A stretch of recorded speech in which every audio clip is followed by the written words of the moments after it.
নমস্কার। আজকের রেসিপি হচ্ছে দই কাতলা। প্রথমে মাছগুলোকে ভালোভাবে ধুয়ে ওতে নুন আর হলুদ মাখিয়ে কিছুক্ষণ রেখে দেব। তারপরে আমরা মশলাটা রেডি করে নেব। কিছু কাঁচা লঙ্কা, একটা পেঁয়াজ, কয়েকটা কাজু, সাদা তিল, শুকনো লঙ্কা, এই সমস্ত কিছুকে আমরা মিক্সির মধ্যে পেস্ট করে নেব। পেস্ট করা হয়ে গেলে আমরা গ্যাসটা জ্বালিয়ে তাতে কড়াই দিয়ে কড়াইয়ে সরষের তেল দিয়ে মাছটাকে ভালোভাবে ভাজবো। তেলটা গরম হওয়ার পরে মাছটাকে ছেড়ে দেবো এবং মাছগুলোকে লাল লাল করে ভাজবো। যতক্ষণ না লাল হবে ততক্ষণ আমরা ভেজে মাছটাকে তুলে নেব।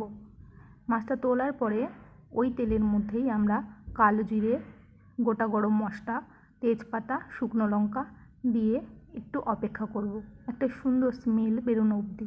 স্মেল বেরিয়ে আসলে আমরা ওর মধ্যে পেঁয়াজ দিয়ে দেব।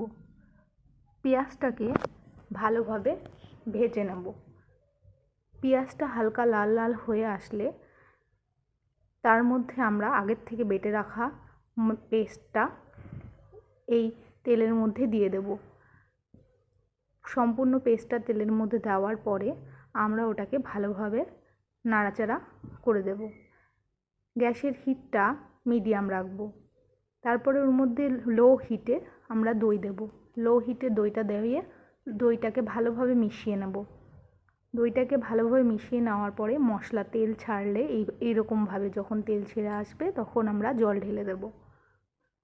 জল ঢালার পরে যখন জলটা ফুটে উঠবে তখন আমরা ফুটন্ত জলে মাছগুলো দিয়ে দেব। মাছ বেশিক্ষণ জলের মধ্যে রাখবো না, তাহলে ফুটন্ত ঝোলে মাছটা রাখলে মাছটা নরম হয়ে যাবে, তাই আমরা বেশিক্ষণ মাছটা ফুটন্ত ঝোলের মধ্যে রাখবো না। কিছু টাইম মাছটা দিয়ে ভালোভাবে ফুটিয়ে নিয়ে নামানোর আগে ওতে ধনেপাতা দিয়ে দেব। ধনেপাতা দিয়ে একটু কিছু সামান্য টাইম রেখে ঝোলটা ফুলে উঠলে আমরা মাছটাকে নামিয়ে নেব। মাছটাকে নামিয়ে নিলেই আমাদের গরমাগরম দই কাতলা রেডি। এটা অবশ্যই বানিয়ে খেয়ে দেখবেন, খুবই সুন্দর হয়। আর এইতে কোনো জিরে লাগে না, শুধু লবণ দিলেই হয়, আর কোনো কিছু প্রয়োজন নেই। এই মাছটা খেতে ভীষণ সুন্দর হয়, অবশ্যই খেয়ে দেখবেন। আজকে এই পর্যন্তই। টাটা।